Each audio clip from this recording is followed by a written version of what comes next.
तो as I said कि binary solution में टू कंपोनेंट्स होंगे, टू सब्सटेंसेस होंगे।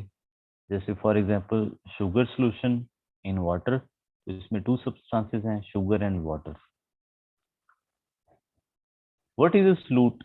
सॉल्यूट कहते हैं जो सॉल्यूशन के में स्मॉल क्वांटिटी में मौजूद हो और सॉल्वेंट लार्ज क्वांटिटी में मौजूद होता है।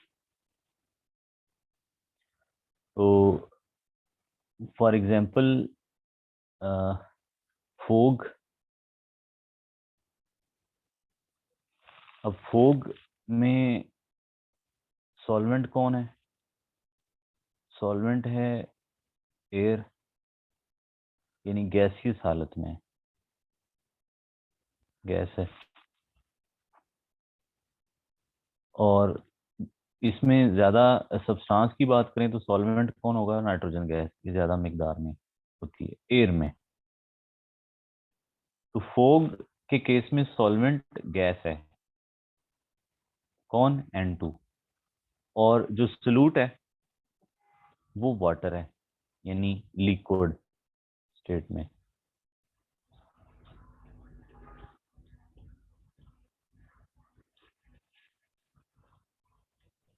और आप बात करें कि O2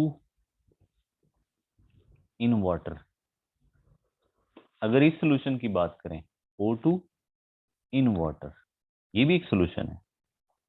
ऑक्सीजन गैस वाटर में डिसॉल्व होती है, बेशक थोड़ी होती है लेकिन हो जाती है। ये एक अदर एग्जांपल है। अब इसमें जो स्मॉल क्वांटिटी में है वो कौन है? O2 गैस, तो ये आपका सॉल्यूट होगा। और लार्ज क्वांटिटी में कौन है? वाटर, जो कि लिक्विड स्टेट में। सो वाटर सॉल्वेंट होगा। तो इस मेरे कहने का मतलब ये है कि जरूरी नहीं कि वाटर जो है वो हमेशा सॉल्वेंट ही होता है। तो कोई चीज सॉल्यूट है या सॉल्वेंट है, डिपेंड करता है कि जो सॉल्यूशन है उसके अंदर वो क्या स्मॉल क्वांटिटी में या लार्ज में। तो वो एक क्वेश्चन है, which of the following is not a solute in air? इसमें से कौन एयर में सॉल्यूट नहीं है? Nitrogen, oxygen, argon, carbon dioxide, none. What is the option? तो obviously the correct option is nitrogen, because air में nitrogen near about 80% मौजूद होती है। तो बाकी परसेंट में गैसेज होती हैं, दूसरी ऑक्सीजन, आर्गन और carbon dioxide. So nitrogen solute नहीं है, नाइट्रोजन तो सॉल्वेंट है, ये लार्ज क्वांटिटी में है। और बाकी सारे सॉल्यूट हैं, जैसे ऑक्सीजन, आर्गन और carbon dioxide. So air is a solution, air is a solution. And who is the solvent? Nitrogen. और सॉल्यूट कौन है? बाकी तीनों। तो नाइट्रोजन सॉल्वेंट है, सॉल्यूट नहीं है। Let's move consideration of a solution.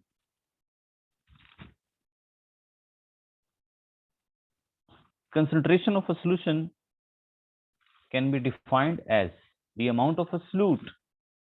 वो अमाउंट मैस में भी ली जा सकती है, वॉल्यूम भी, मोल्स भी।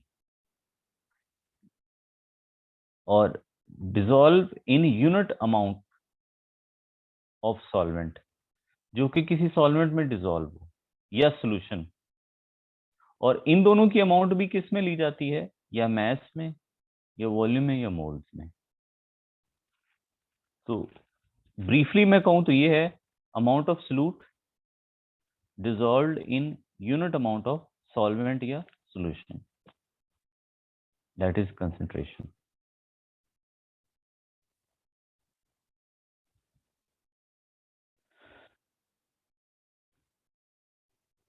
dilute solution और concentrated solution दोनों में फर्क है कि dilute solution में relatively small amount of solute होती है in solution, और concentrated में relatively large amount of solute होती है in solution। लेकिन फिर भी चाहे सोल्यूशन डाइल्यूट हो या कंसंट्रेटेड हो, सोल्यूट की मिकदार इतनी लार्ज नहीं होगी कि वो सॉल्वेंट से ज्यादा हो जाए। ठीक है, कंसंट्रेटेड में पर्टिकुलरली हमने लिखते हैं relatively large amount of solute, लेकिन क्लियर रहे हैं, लार्ज अमाउंट का ये मतलब नहीं है कि वो सॉल्वेंट से भी ज्यादा हो जाए, क्योंकि अगर वो सॉल्वेंट से ज्यादा होगी तो फिर तो तो वो खुद सॉल्वेंट बन गया ना।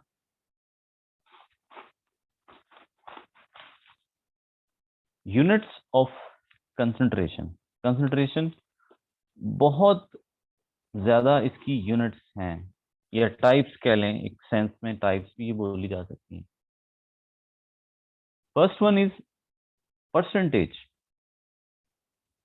परसेंटेज को हम सिंपल वर्ड्स में डिफाइन करते हैं कि सॉल्यूट के parts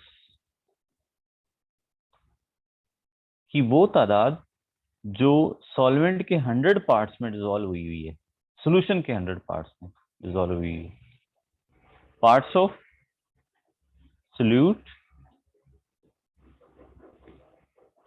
in 100 parts of solution,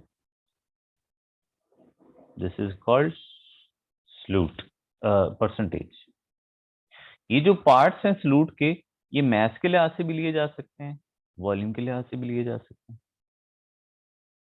और सॉल्यूशन भी मास के लिहाज से लिया जा सकता है, ये वॉल्यूम के लिहाज से लिया जा परसेंटेज में। इसकी टाइप्स हैं परसेंटेज मास बाय मास। आप कैसे डिफाइन करोगे इसको, यहां से ही आप लिख दोगे, डिफाइन कर सकते हैं number of parts by mass of solute in 100 parts by mass of solution. तो परसेंटेज मास बाय मास, जो ऊपर वाला मास है दैट रिप्रेजेंट कि सॉल्यूट की हमने मास लेनी है, और नीचे वाला मास सॉल्यूशन की मास को रिप्रेजेंट करता है। तो इसका फॉर्मूला है मास of solute over mass of solution multiply by 100। Suppose मैं आपको एक क्वेश्चन देता हूं कि 5 gram of glucose is dissolved in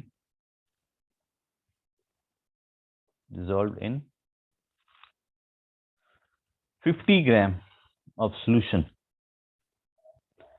तो आप परसेंटेज मास बाय मास निकाल लें। आप क्या करेंगे, 5 ग्राम ऊपर रखेंगे, this is mass of solute, और 50 ग्राम नीचे रखेंगे, मास ऑफ सॉल्यूशन। दोनों को डिवाइड कर देंगे, आंसर 10 आएगा। फिर उसको जो है वो नीचे 10 आएगा, तो नीचे वाला 10 एक जीरो इससे कटेगी, तो ओवरऑल 10% इसका आंसर आ जाएगा। ठीक है, सिमिलरली एक ट्विस्ट भी दिया जाता है। मैं आपको कहता हूं कि आप परसेंटेज निकाल लें, if 10 gram of sucrose is dissolved in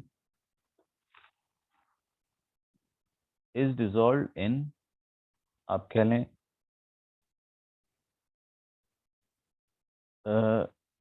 70 gram of water.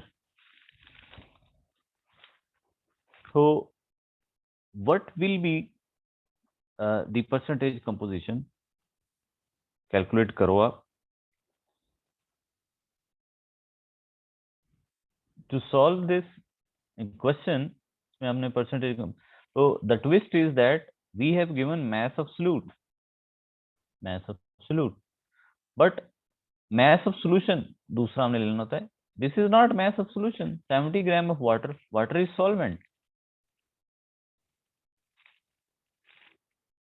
तो हमें तो मास ऑफ सॉल्यूशन चाहिए, तो मास ऑफ सॉल्यूशन कैसे फाइंड करेंगे। सॉल्यूशन में दो ही चीजें हैं, एक 10 ग्राम सुक्रोज है और दूसरा 70 ग्राम वाटर है।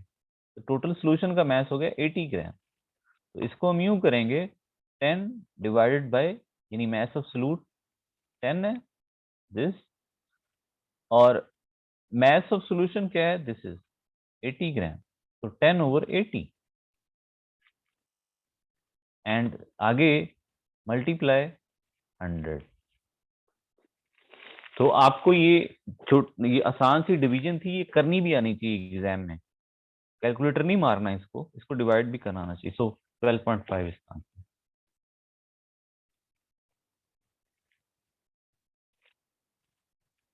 Next is percentage mass by volume. तो इट्स सिंपल। इसमें हम क्या करेंगे कि इसको यूं डिफाइन करेंगे, number of parts by mass of solute, because mass ऊपर आ रहा है और नीचे वॉल्यूम है, तो हम इसको करेंगे इन 100 पार्ट्स बाय वॉल्यूम लिखेंगे अब ऑफ सॉल्यूशन।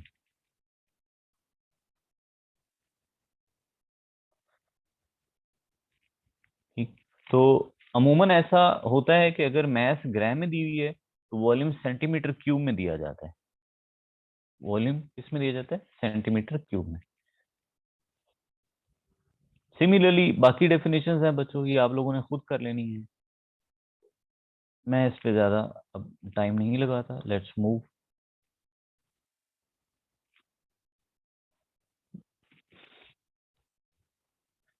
हेयर आप यूनिट्स ऑफ वॉल्यूम जो अमूमन सॉल्यूशंस में ली जाती है, दैट इज सेंटीमीटर क्यूब, और मिलीलीटर भी कह दिया जाता है। सेंटीमीटर क्यूब और मिलीलीटर दोनों इक्वल होती हैं, याद रखें। Centimetre cube and millilitre both are equal units. और एक यूनिट डेसीमीटर क्यूब भी ली जाती है। तो 1 डेसीमीटर क्यूब 1 लीटर के इक्वल होता है।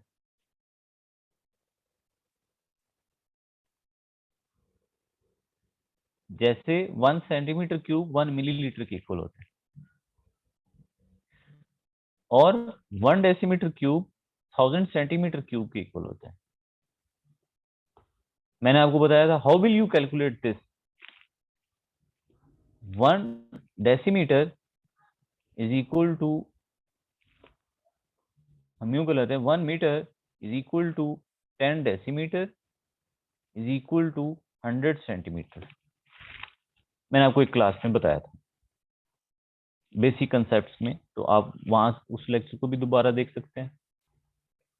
तो यहां से आप देखें तो डेसीमीटर और सेंटीमीटर में क्या रिलेशनशिप है। तो आप 1 मीटर को काट दें और इसको सिंपल कर लें, दोनों तरफ 10 पे डिवाइड करें, तो इधर 1 रह जाएगा और इधर 10 आ जाएगा। तो 1 decimetre is equal to 10 centimetre. अब आप दोनों तरफ क्यूब करें तो ये 1 का क्यूब 1 ही रह जाएगा और ये 10 का क्यूब 1000 हो जाएगा। इसलिए मैंने कहा कि 1 decimetre cube is equal to 1000 centimetre cube. ठीक। और 1 डेसीमीटर क्यूब 1 लीटर है, ये भी याद रखें। तो मैंने आपको ऊपर बताया कि सेंटीमीटर क्यूब और मिलीलीटर दोनों इक्वल होते हैं। सो आप यहाँ पर सेंटीमीटर क्यूब की जगह आगे मिलीलीटर रिप्लेस कर सकते हैं। तो इससे एक बात ये भी याद रखें कि 1 litre is equal to 1000 millilitre. Keep in mind. Parts per million, ये परसेंटेज ऐसा ही है, बस इसमें क्या चेंज है, हम कहते हैं कि parts, number of parts by mass कह लेंगे, volume of solute in 10 power 6, 10 power 6 1 million को कहते हैं, यानी 10 लाख पार्ट्स ऑफ सॉल्यूशन। तो यहां भी सॉल्यूट है और सॉल्यूशन है। तो इसका फॉर्मूला क्या है? PPM is equal to mass या volume of solute divide by mass और वॉल्यूम ऑफ सॉल्यूशन। तो ये परसेंटेज वाला ही है, बस फर्क क्या है, यहाँ मल्टीप्लाई बाय 10 पावर 6। तो keep in mind dear students, percentage और पार्ट्स पर मिलियन एक जैसे हैं, बस डिफरेंस है उधर 100 मल्टीप्लाई करते हैं, इधर 10 रेज पावर 6 मल्टीप्लाई करते हैं। ठीक है, अब आपको कोई भी दे दिया जाए वैल्यूज, तो आपने इस फॉर्मूला में पुट करनी है और आंसर फाइंड करना है। ठीक, और ये याद रखें कि अगर मैस ग्राम में दी हो और वॉल्यूम सेंटीमीटर क्यूब में, फिर आपने यूज करना है। यानी अगर वॉल्यूम बुक वाले ने डेसीमीटर, एग्जामिनर ने डेसीमीटर क्यूब में दे दिया है, तो आप कोशिश करें उसको सेंटीमीटर क्यूब में चेंज करें और फिर कैलकुलेशन करें। ये मैं किस किस के लिए कह रहा हूँ, परसेंटेज के लिए भी कह रहा हूँ और पार्ट्स पर मिलियन के भी कह रहा हूँ। लेकिन अगर वो ऑप्शंस में उसने डेसीमीटर क्यूब में ही ऑप्शन दी हो, फिर आप डेसी में ही आंसर दे दें, दैट्स ओके। लेकिन यूजुअली ऐसा होता है कि मैस की यूनिट ग्राम में और वॉल्यूम की सेंटीमीटर क्यूब में। ये जो पार्ट्स पर मिलियन की यूनिट है, ये मोस्टली डाइल्यूट सॉल्यूशंस के लिए यूज की जाती है, बिकॉज इसमें सॉल्यूट बहुत कम होता है। देखो ना, number of parts of solute कितने, 1 मिलियन पार्ट्स ऑफ सॉल्यूशन में। तो इसका मतलब सॉल्यूशन बहुत ज्यादा होता है और उसमें सॉल्यूट के पार्ट्स थोड़े से होते हैं। तो इसका मतलब ये तो बहुत ही डाइल्यूट सॉल्यूशन है।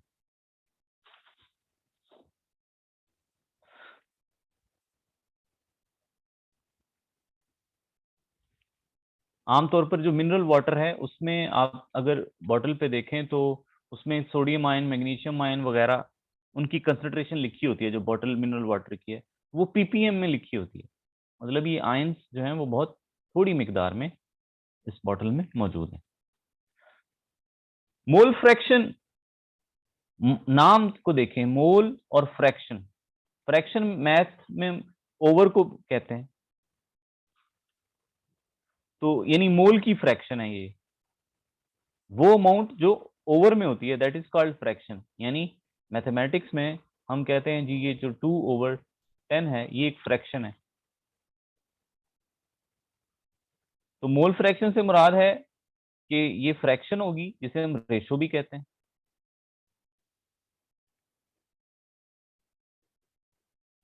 सो ratio of moles of a component to total moles of all components in solution. यानी मोल फ्रैक्शन एक रेशो है। किस चीज की रेशो है? ये देखें, फॉर एग्जांपल हमारे पास एक सॉल्यूशन है जिसके 2 कंपोनेंट्स हैं, ए और बी। हम सपोज करते हैं कि जो ए है इसके मोल्स हमने लिए हुए एन ए और बी के मोल्स हैं एन बी। तो अगर हमें कहा जाए कि आप निकालें मोल फ्रैक्शन ऑफ ए, तो हम क्या करेंगे, हम नंबर ऑफ मोल्स ऑफ ए ऊपर लिखेंगे और डिवाइड कर देंगे टोटल मोल से। टोटल मोल से क्या मुराद है?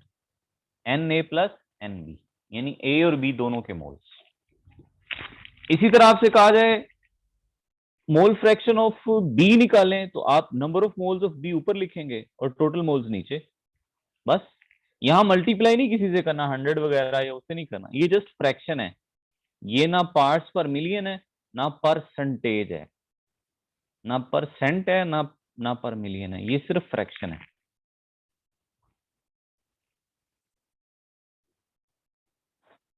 सो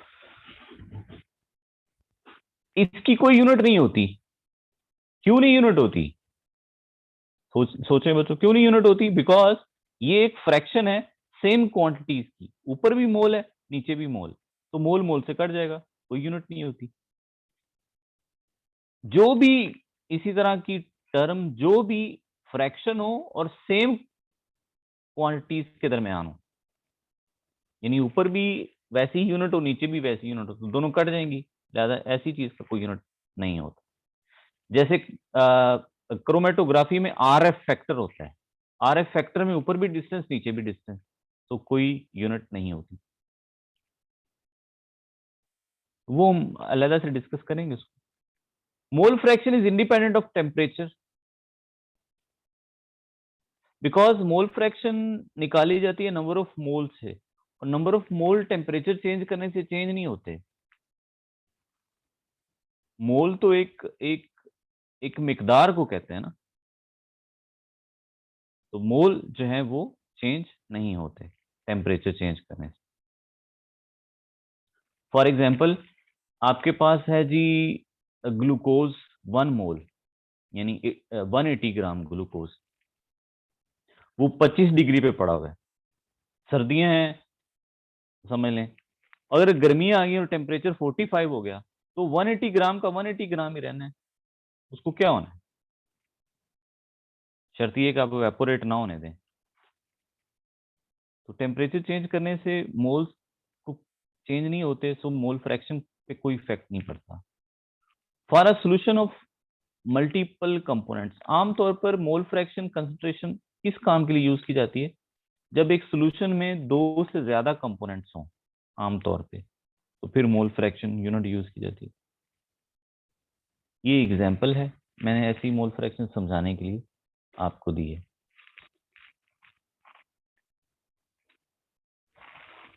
molarity is the number of moles of solute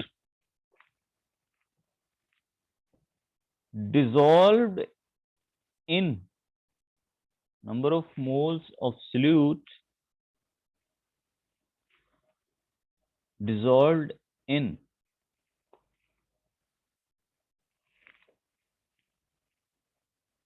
1 decimeter cube of a solution।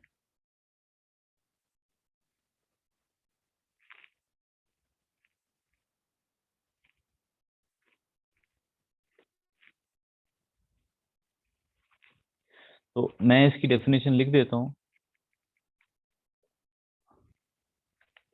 Number of moles of solute dissolved in 1 decimeter cube of solution।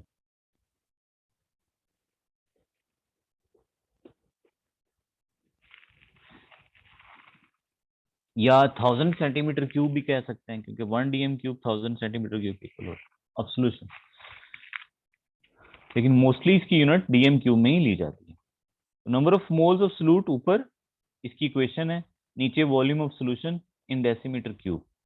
Again keep in mind solution है नीचे, solution percentage में भी नीचे solution होता है, mole fraction में भी नीचे सोल्यूशन ही होता है, और मोलैरिटी में भी सोल्यूशन ही होता है। सो सोल्यूशन, तो इसका फॉर्मूला मैंने ये सिंपल सा लिखा हुआ है, एम, ये एक लिखा हुआ है M2 small m2 over capital M2, ये तो ऐसे ही बस लिखा हुआ है। ये क्या रिप्रेजेंट कर रहा है, number of moles of solute. Mole हम कैसे निकालते हैं, मैथ इन ग्राम, उसको मैंने स्मॉल m से रिप्रेजेंट किया हुआ है, और 2 रिप्रेजेंट कर रहा है सोल्यूट को, तो math in gram of solute, नीचे मोलर मैथ ऑफ सोल्यूट। तो मैथ ओवर मोलर मैथ किसकी इक्वल आती है, नंबर ऑफ मोल्स के, ठीक। और नीचे इसके यानी ओवर के नीचे ओवर लगा दें तो वॉल्यूम, या फिर वॉल्यूम ऐसे लिख दें मल्टीप्लाई 1/v, तो भी ठीक है।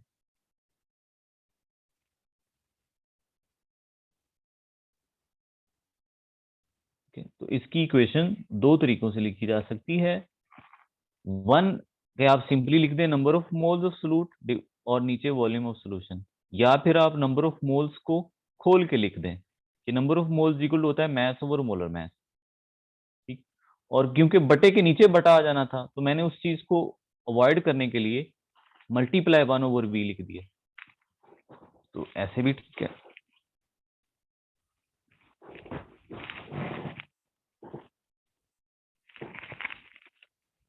यूनिट्स इसकी हैं, क्योंकि ऊपर मोल होता है और नीचे वॉल्यूम होता है, वो भी डेसीमीटर क्यूब में, तो इसकी यूनिट आ जाएगी मोल पर डेसीमीटर क्यूब। और बाज़ औक़ात इसको मोलर भी पढ़ लेते हैं, मोलर। यानी मैं क्या कहना चाह रहा हूं, एक सोल्यूशन है that is 1 molar NaOH solution, 1 molar NaOH solution. ये मोलर की सिंबल है, मोलैरिटी की कह लें। ये जब 1 कैपिटल M लिखा हो तो इसका मतलब है मोलर सॉल्यूशन है। यूं भी लिखा जा सकता है या इसको यूं भी लिखा जा सकता है 1 मोल पर डेसीमीटर क्यूब।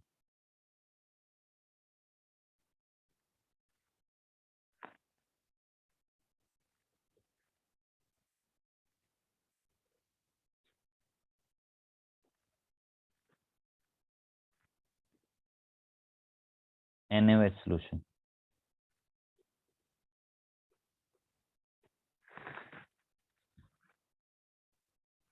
अब आपसे मैं क्वेश्चन करूं, let me put a question. You have 20 gram of NaOH. You have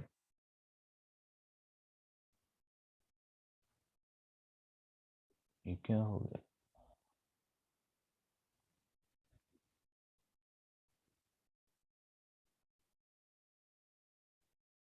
You have 20 gram of NaOH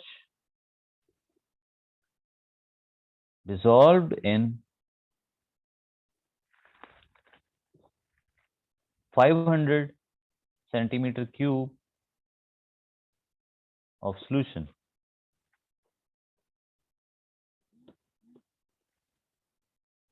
Molarity find करें।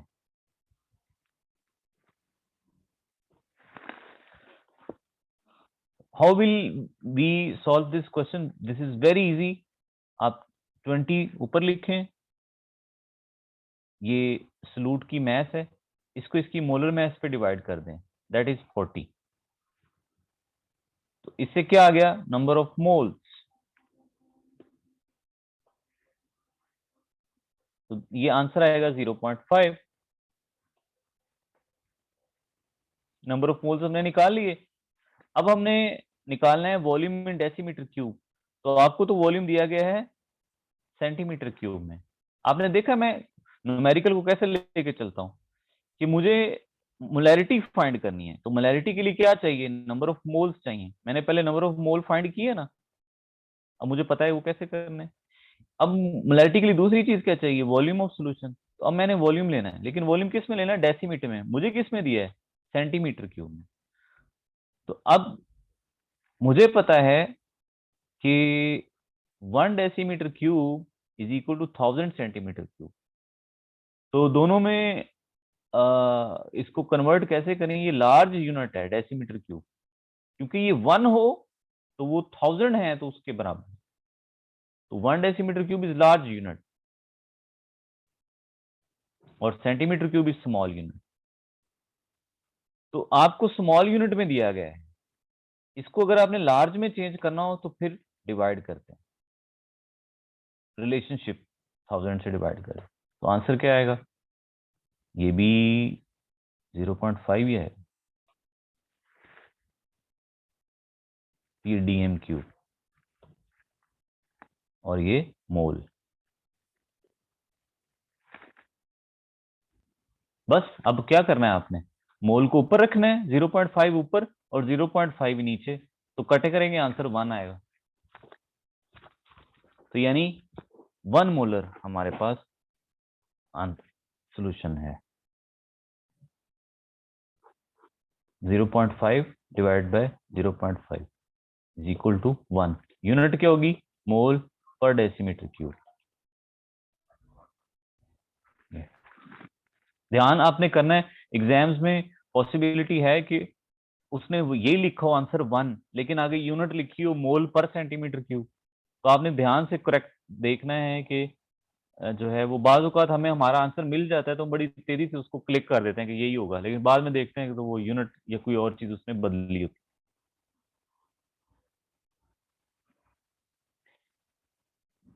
ये मैंने डेफिनेशन नहीं लिखी हुई है, तो वो मैंने नीचे लिखी थी तो मैंने ऊपर भी लिख दी है। Molarity is dependent upon temperature.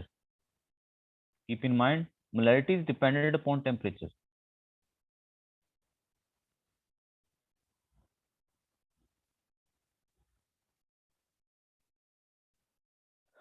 How it how is it dependent upon temperature? Because molarity होती है नंबर ऑफ मोल्स, ये तो टेम्परेचर पे डिपेंड नहीं करते, मोल तो चेंज नहीं होते। Volume of solution, volume change हो जाता है लिक्विड्स का, जब आप टेम्परेचर इंक्रीज करते हो तो लिक्विड एक्सपैंड होता है, बेशक थोड़ा होता है लेकिन होता जरूर है, तो वॉल्यूम बढ़ जाता है। सो टेम्परेचर इंक्रीज करने से वॉल्यूम इंक्रीज होगा, तो मोलैरिटी को क्या होगा? क्योंकि मोलैरिटी ओवर में नीचे है तो मोलैरिटी डिक्रीज हो जाएगी। तो कीप इन माइंड, ये भी आमतौर पर डाइल्यूट एक्वस सॉल्यूशंस के लिए ये यूनिट यूज की जाती है, मोलैरिटी।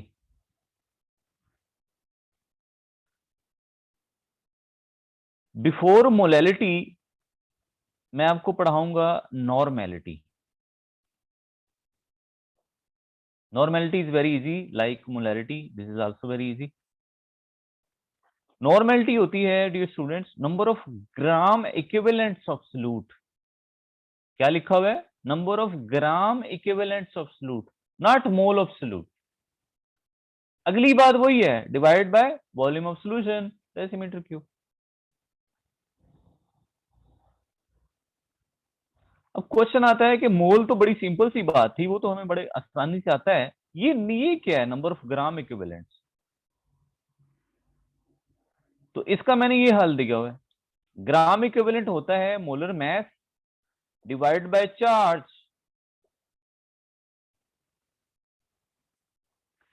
इसको मैं लिख देता हूं वैल्यू ऑफ चार्ज, पॉजिटिव या नेगेटिव, दोनों में से कोई भी लगा सकते हैं। फॉर एग्जाम्पल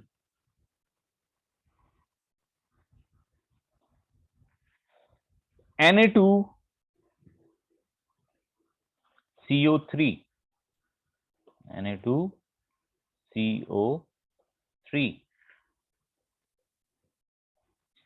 इसकी मोलर मास क्या होगी डियर स्टूडेंट्स? मोलर मास ये दी गई है नीचे, आप देखें Na का 23, इसको 2 से मल्टीप्लाई कर दें 46, आगे कौन है? कार्बन।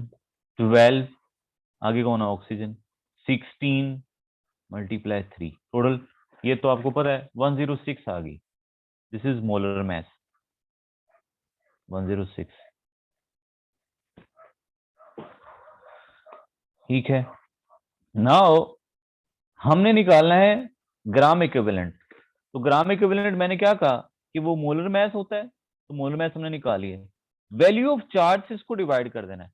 अब आप ये सोचें कि जब Na2CO3 को वाटर में डिसॉल्व किया जाता है, इसका सॉल्यूशन बनाया जाता है, तो इसके चार्जेस क्या बनते हैं? क्या चार्जेस बनते हैं देखें जरा।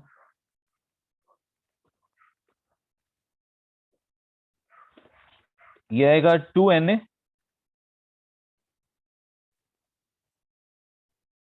पॉजिटिव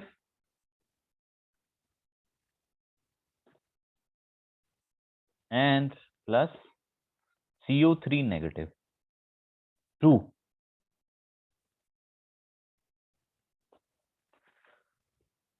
अगर किसी स्टूडेंट को कार्बोनेट आयन का नहीं पता तो इसको रटा लगा लें, हाँ जी, कि कार्बोनेट आयन पर क्या चार्ज होता है। सो हमने सोडियम कार्बोनेट को डिसॉल्व किया वाटर में, तो हमारे पास पॉजिटिव चार्ज कितना है? 2 ही है पॉजिटिव, यानी 1Na पे 1 पॉजिटिव है, तो 2Na पे 2 पॉजिटिव, और नेगेटिव चार्ज भी कितना है? 2। तो हमेशा दोनों चार्जेस की वैल्यू इक्वल होती है, तो हमारे पास चार्ज की क्या वैल्यू आई? 2। अब हम ग्राम इक्विवेलेंट निकाल लेते हैं। ग्राम इक्विवेलेंट, ग्राम इक्विवेलेंट है molar mass divided by positive charge या नेगेटिव चार्ज, तो वो वैल्यू है 2। तो क्या वैल्यू आई इसकी? 53।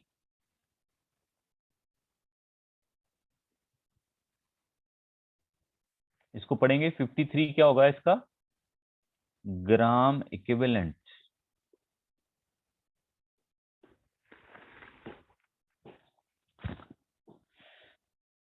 तो ये निकला है ग्राम, इसको ऊपर रखेंगे 53 को, और जो भी वॉल्यूम ऑफ सोल्यूशन होगा इस पर डिवाइड कर देंगे, दैट इज नॉर्मेलिटी।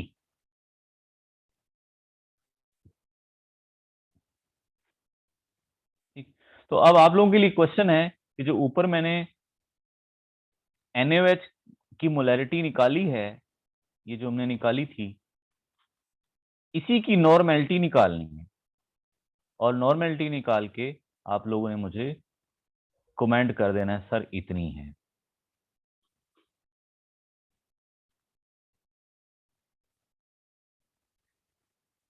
अब हमारा लास्ट टॉपिक इसमें रह गया मोलैलिटी।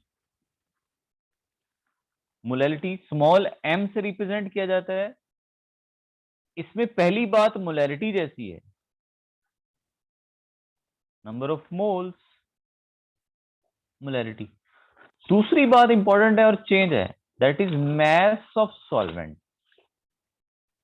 डियर स्टूडेंट्स, कंसंट्रेशन की जितनी भी यूनिट्स आपने ली, उसमें सल्यूट के साथ सॉल्यूशन आता है, सल्यूट के साथ सॉल्यूशन, सल्यूट के साथ सॉल्यूशन। मोलैलिटी वो वाहिद यूनिट है कंसंट्रेशन की जिसमें सॉल्वेंट आ रहा है। कीप इन माइंड, यहां मैस ऑफ सॉल्वेंट लेनी है, सॉल्वेंट की भी मैस लेनी, ठीक है, और वो भी केजी में, फिक्स्ड केजी, फिक्स्ड। मोलैलिटी की यूनिट फिक्स्ड है, जैसे मोलैलिटी की फिक्स्ड है मोल पर डेसीमीटर क्यूब, इस तरह मोलैलिटी भी फिक्स्ड है, और इसकी यूनिट बनेगी, ऊपर है मोल और नीचे केजी। तो व्हाट इज द यूनिट? मोल पर केजी, या इसको मोलल भी कहते हैं, मोलल। ऊपर वाले को मोलर, इसको मोलल कहते हैं unit. Is it temperature dependent? क्या मोलैलिटी मोलैलिटी भी टेम्परेचर डिपेंड करती है?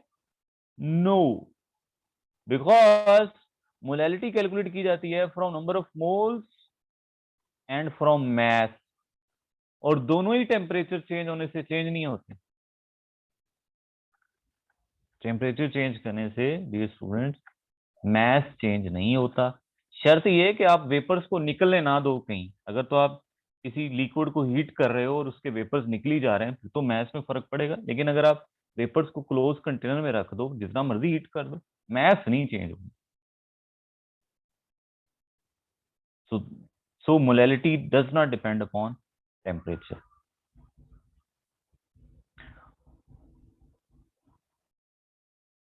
और ये ऐसे ही है जैसे परसेंटेज वेट बाय वेट कह लें या मैस बाय मैस, दोनों बातें ठीक। ये भी टेम्परेचर पे डिपेंड नहीं ना करती, क्योंकि इसमें दोनों मैसेज होते हैं।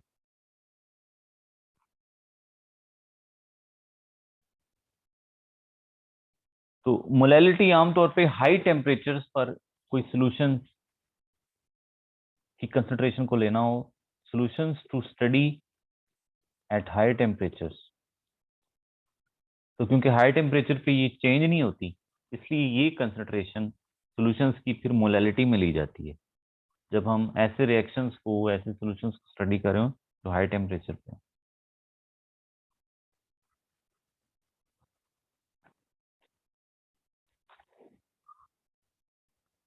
यहाँ एक कंपैरिजन है, कंपैरिजन इज दैट 1 मोलल और 1 मोलल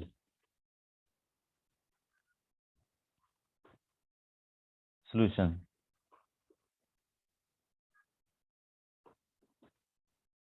इनमें से मोर डाइल्यूट कौन है?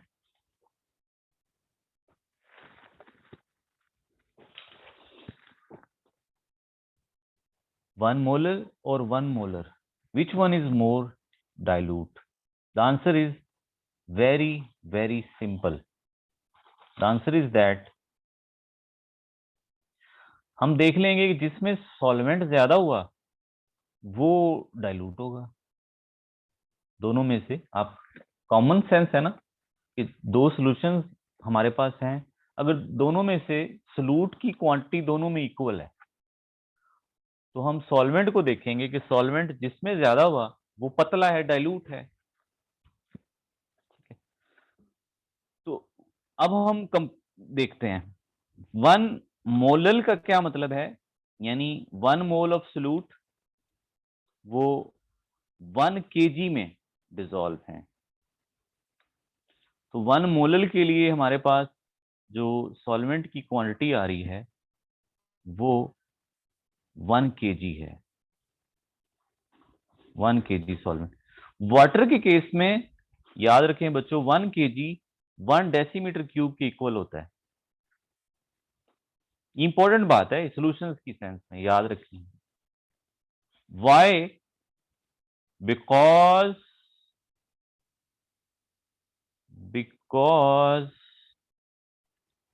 Density of water is 1। Water की डेंसिटी 1 होती है। तो हमने पढ़ा नहीं हुआ, density is equal to mass और वॉल्यूम। तो अगर डेंसिटी 1 हुई तो वॉल्यूम और मैस दोनों बराबर होंगे, इसका मतलब है। ठीक है, मैं क्या कह रहा हूं, density is equal to mass over volume. तो अगर डेंसिटी 1 होती है किसी चीज की, 1 है, तो इसका मतलब वॉल्यूम उधर जाके 1 से मल्टीप्लाई होगा। इसका मतलब है मैस और वॉल्यूम इक्वल है। ठीक है, तो इसलिए बच्चों वाटर के केस में 1 kg सॉल्व अगर वाटर है वो 1 डेसीमीटर क्यूब के इक्वल है। ठीक है, ये मोलर की अब हम मोलर पे आ जाते हैं। 1 मोलर सोल्यूशन, इसमें सोल्यूट उतना ही है।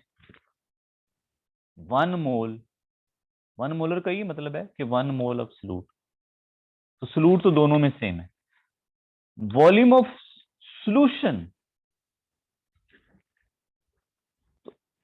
इसका मतलब मोलैरिटी में जो नीचे चीज आ रही है वॉल्यूम ऑफ सोल्यूशन, तो और